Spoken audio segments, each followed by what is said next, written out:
Well, we're flexible here, so. I appreciate that. Standing, sitting. Yeah, no, that's good. So I think some of you in the room might be familiar with this issue, but we've had some updates recently on it, which is good because moving the needle on this issue is no easy task. I think that years back we came with this group and got a resolution passed supporting open source voting, as we did.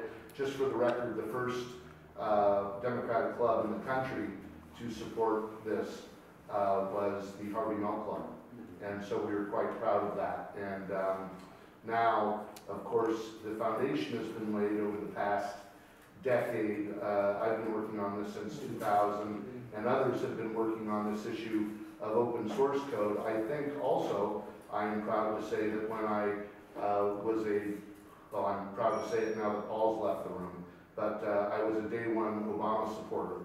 And when I originally briefed then Senator Obama on this issue, I don't think he was familiar with open source. And certainly I know he was not familiar with it in the context of elections. Also, I was the first person to bring it in front of San Francisco County as an issue. And in keeping with the Harvey Milk Club supporting it, Tom Amiano was the first person that really took a liking to the subject matter and got into it deep enough. Hopefully now that he's not in office, he won't mind me sharing his comment, which was you have to put the vendor's balls in a vice and crunch it. And I'll always remember him saying that to me. As a matter of fact, it was at a San Francisco for Democracy meeting, and I said to myself, I like this guy. So, yes, please. Can you briefly define what the issue is? I sure will, and I'm getting to it right now. Basically, the idea is currently in the election systems in the United States, the voting systems are containing proprietary software code.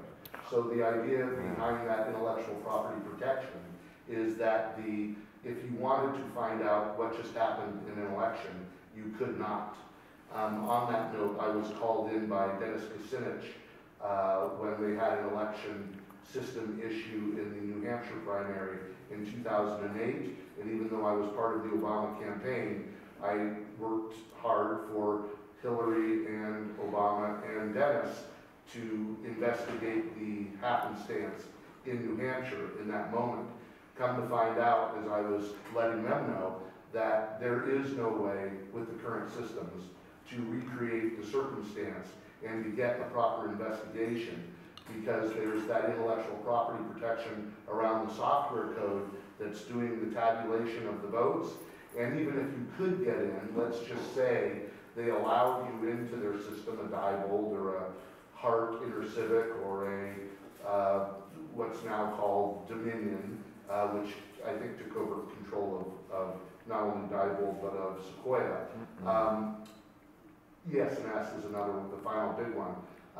Even if they did allow you to see their software code, it's so voluminous that there would be a manpower issue of just even doing the inspection. And there's all sorts of other sleight of hand tricks that are available when you are in this environment of what we call secret software, corporate-owned software. So our agenda has been for the last decade plus to move the counties that are really the deciders on this, as they're the purchasers, toward open source software. When we say open source, the new trick of the right of the corporate players is to send shills in, basically lobbyists, but dressed as activists, to send them in to say there is no definition for open source. We abide by strict definitions in the real open source community, and that definition, what we advocate as the best license for open source is what's called GPL version 3. This is the most ubiquitous software in the open source arena and that general public license. And now the version 3 we find to be the most robust. In other words, it has the most eyes available within the community to take a look at the software, and the most people would be willing to engage in its oversight. So eyes on the code is a big part of this. As Paul was saying, the corporatists, the lobbyist community is the enemy to open source. Your Oracles, your Microsofts, they do not want open source anywhere in the public light, and in our travels of putting legislative language into bills like Rush-Holt's HR 550 and in legislative bills in California, we've noticed the occurrence of we put the language in and then they come behind us and take the language out, have the language removed. So open source has been a very difficult task to accomplish. Deborah Bowen, if you remember, the Secretary of State previous to Alex Padilla, she campaigned on this issue and was a big open source proponent. Then somewhere during her tenure, she went silent on it completely, and we were no longer able to have conversations with her. Of course, she had another issue where she had a nervous breakdown while she was in office. We don't know if that was because of this issue, but certainly it became very heated, and she was also in dialogue with a group called OSET, O-S-E-T, and they are also what is known in the open source community as open washers. So in sustainability practices, you're probably familiar with the art of greenwashing, where there's a nuancing or co-opting that comes to pass, where people take a position that's very difficult to interpret, but there's a disguise method where they're saying the right words and they're purporting to advocate the right position, but in fact they're nuancing it to a point where it's no longer acceptable to the real community of sustainability people, civilians, or activists. This is now occurring in the open source community, where you have people coming in that are purporting to be open source activists. They're flying the flag of open source, but the reality is they will stand against general public license open source and advocate for another new license that they've created. In the case of OSET, that's called Open Public License. These licenses don't meet the standards of the Open Source Initiative or other leaders in the open source community, the Free Software Foundation. So this is the issue at hand, where we are currently, very interestingly, because it came from a place we didn't expect. We were thinking maybe Supervisor Campos or somebody of that style would be our big activist on this, our big advocate, I should say.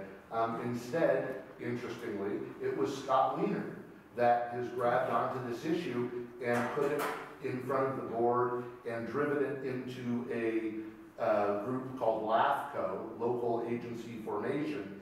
And interestingly, in San Francisco, the LAFCO that sits within our city county, they're different than other LAFCOs. They have an ability to take on an investigation mode and a fact-finding position. So LAFCO has recently tendered a report that, I won't say it's favorable to open source, but at least it is somewhat progressive in its thought that open source should be considered, and we believe that once it goes in front of the Board of Supervisors, that we are going to move toward an open source voting project in San Francisco. Now, if that contains the general public license software language that we advocate, this will absolutely lead not only the state in working with the current Secretary of State, Alex Padilla, who's very smart on this issue.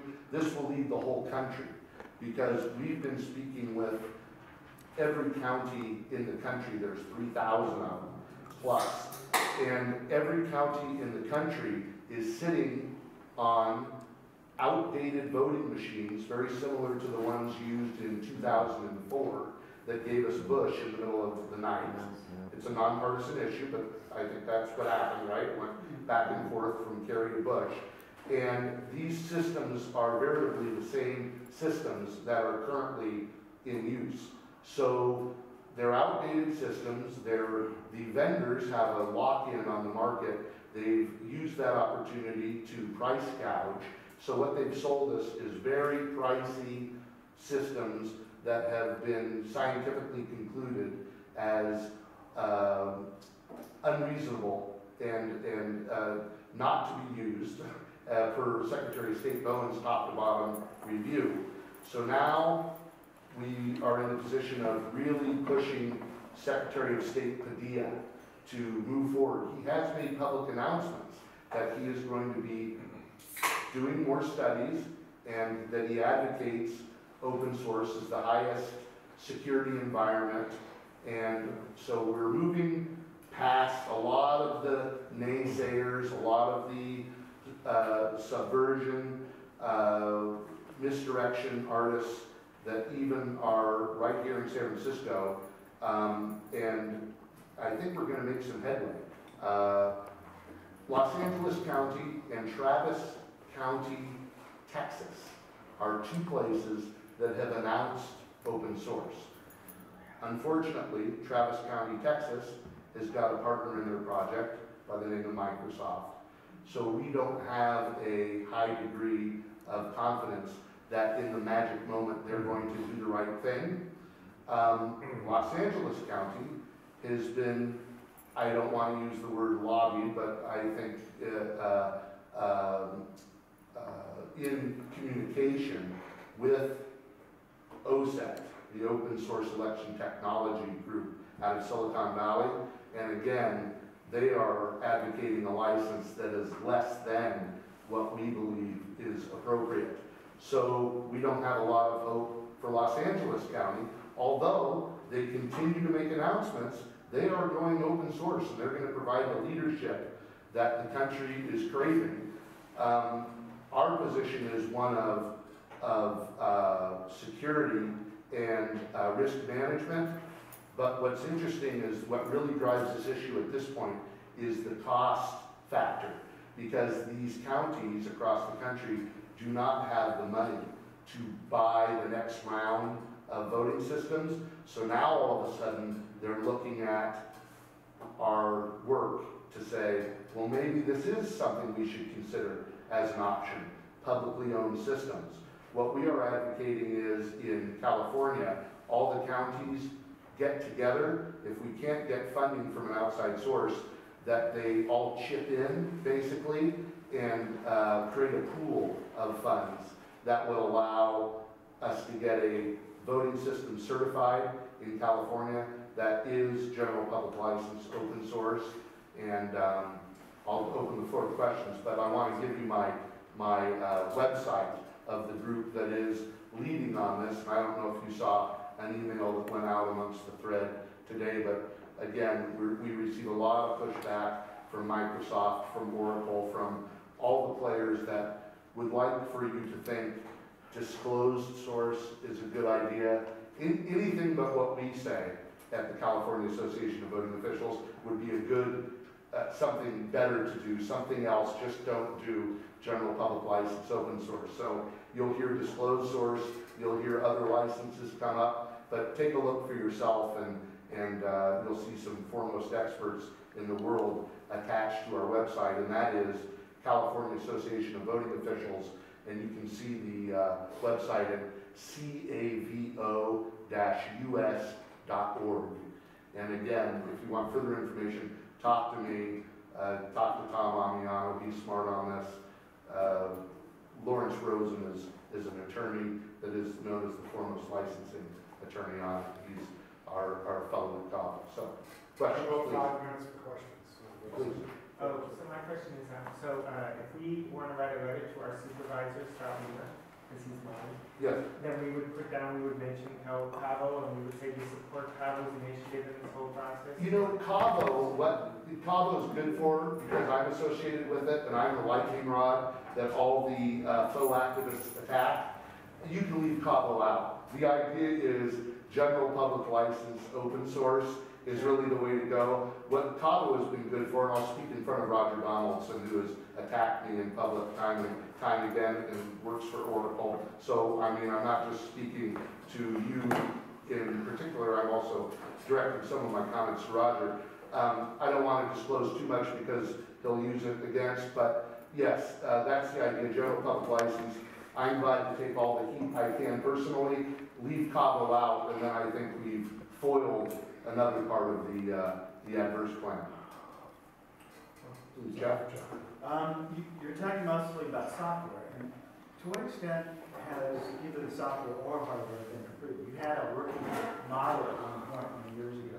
Yes, 2008 we demonstrated a paper ballot printing system, and that design has been absorbed, for lack of a better term, by Los Angeles County. And interestingly, the $50 million sole source contract that was given to a company that developed that design, which was obviously mimicking the design we gifted Los Angeles for free. The CEO is married to a woman, Casey Branscombe, who is also the CEO for Mitch Kapur, who owns OSET. So there's a nice family issue happening in Los Angeles County where the people picking up the sole source contracts are all one and the same, and that's why we're very nervous that Los Angeles County will do something other than the high road for open source. Okay, but I was wondering, I mean, are you trying to develop software that will run on any voting machine, or are you trying to target a certain hardware, or what are you trying to, how is this going to?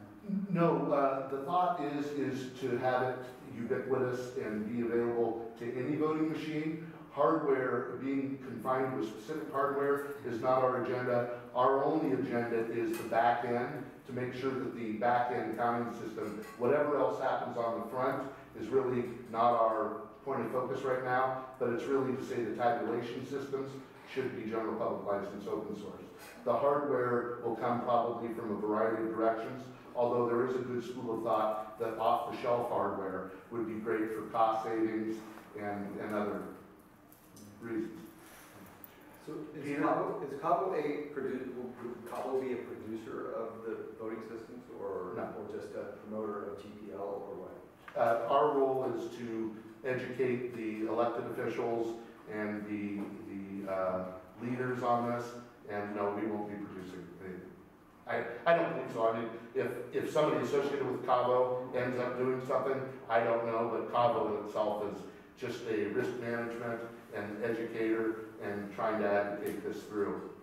So who do you think would actually, so they still have to find, like San Francisco would still have to find a vendor to actually build the software? Well, I don't know if it has to be a vendor, although I think vendors are bubbling up right now. But the idea is to get out of that reliance on vendors and put it together yourself through outsourcing it. There's certainly enough brilliant minds in the open source community right here in San Francisco. Anything the vendors do, the people can do better. This whole mindset that you have to be reliant on vendors to get anything done in elections, I mean, this is not rocket science for the open source community. This is simple stuff. There's just been a spoof on it that you can't get it done without Diebold coming in to do it for you. And I think that's ridiculous. Well, you have to actually maintain the software, have a version, you know what you're deploying into the voting system. Somebody needs to do that. Yes, and that would be a role where Cabo could give oversight or direct people that could give oversight. But it's certainly accomplishable. And again, it's not rocket science. Please, I want to answer this. Yes, we have 3 questions and Okay, 2 you're minutes. Well, I've been a constituent of Weir's for as long as he's been in office. I would be extremely skeptical to believe that he's going to do anything that's pro-democratic. He was pushing very hard in the Board of Supervisors to severely degrade the ability of the initiative process to work. He wanted to give the supervisors the right to undo anything that passed as an initiative, as a ballot box. Okay, number one. Yes. Number 2, so I'd be very skeptical. I don't think he just wants to be city attorney. He doesn't give a shit about us, pardon the language. I understand politics. Yeah. So also, the ballot boxes we're now using, aren't they severely anti-open source? They are relying on a secret code, Correct. and they could have been hacked and producing defective results for all these years that Yes. we've been using, right? I think that's stipulated, yes. Okay, thank you. Thank you.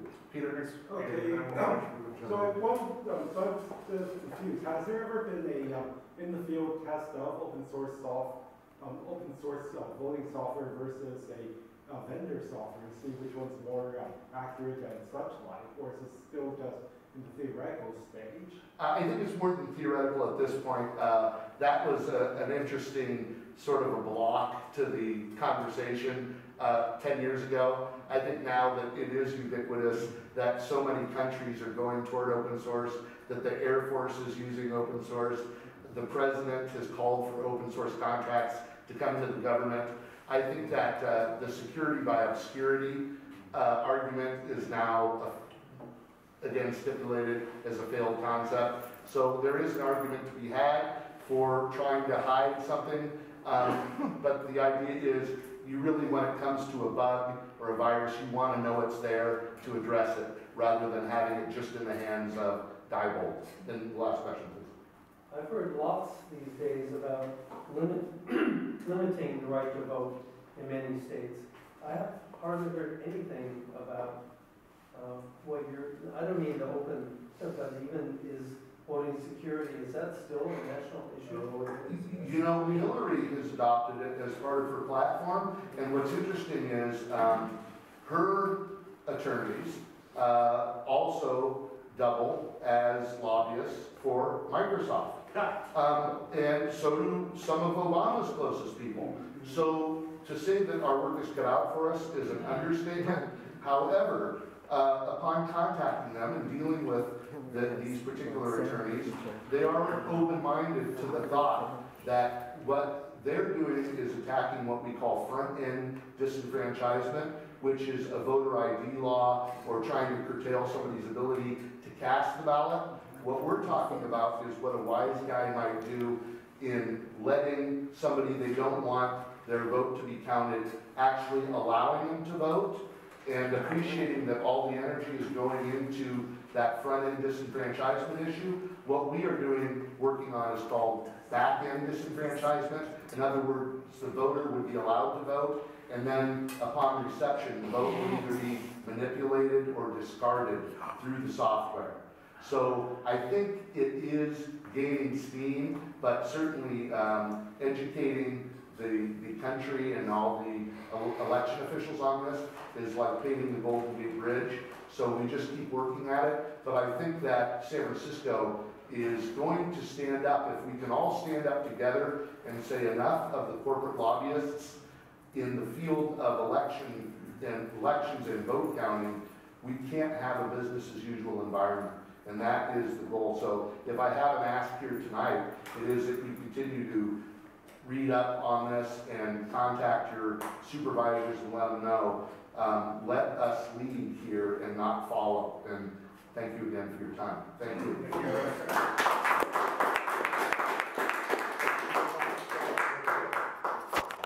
I think since Andrew and Jeffrey were There's castles that are cheaper than an apartment in San Francisco.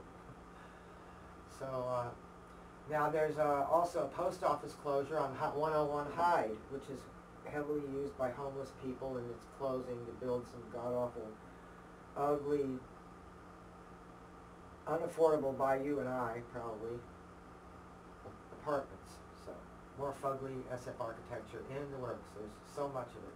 Just they're turning it into a bedroom community. So we've got to stop them. I want to stop them. I hope you do too. And I got some laughs out of the cheaters who got caught cheating and what their mates did. Now, living off the grid, here's another tweet about living off the grid. It's illegal. So sometimes the government will go after you for not hooking up to your power grid. So, and for actually saving rainwater, that's a crime sometimes. One guy was doing it, but they accused him of diverting the river. So, anyway, there's also 11 tactics used by mainstream media to manufacture consent. Now, the first one is lying by omission. When they manufacture your consent, they lie by omission, which means they leave out important facts. And they just talk about the symptoms of the cause, like people in the street, broken windows, rather than why are the people in the street, why are the windows not breaking themselves. So, and then there's, I don't know, controlling the debate, where they control the questions that are asked on shows where maybe they'll spend 19 seconds talking about a really important issue and then 75 minutes talking about Justin Bieber getting arrested for drunk in public or whatever he gets. So, yeah, it's just, the anchors often recite the same talking points or the same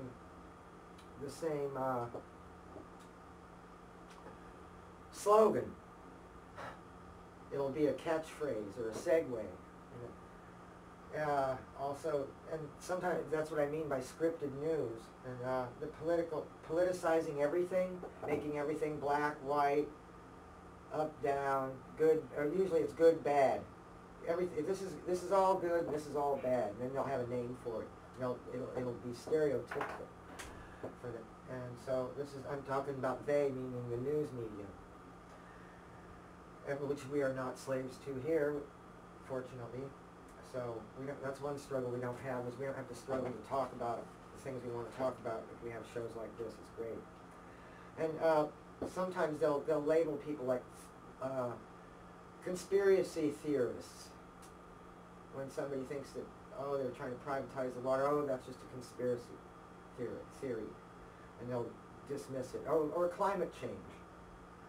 And so then if they ask the wrong questions and they're not confrontational to the issue, then it's actually, that's how they're also manufacturing consent. The media, that is. And then they'll bury the story. Sometimes they'll report a really interesting, good story, like, oh, they talked about why are they spraying poison in the sky, and there were a 3-part series on Channel 7, and part 3, they had to take it off the internet. They had to take part 1 and 2. They scrubbed that. I had the video for a while, I don't know, I don't think I still have it, but yeah, it was about how they're spraying aerosols in jetliners, passenger jets, and other planes, and just the clouds stay there, and they're affecting the climate. They're breaking up the storms. That's why it's not raining. They're trying to use other reasons why it's not raining here. Why? I don't know. That's a conspiracy. And that's what conspiracy theorists do. They talk about things like that. And sometimes, if you're paranoid, it's because there's something to be paranoid about also. So it sounds too weird to be true. Maybe it is true. And they'll trivialize things and distract with celebrity stories, like I said, Justin Bieber, and they'll flat out lie or use a lot of distracting graphics and blinking lights and, cut to a commercial, that sort of thing. Maybe make the guest that was talking too much disappear, or cut his mic, or edit his dialogue.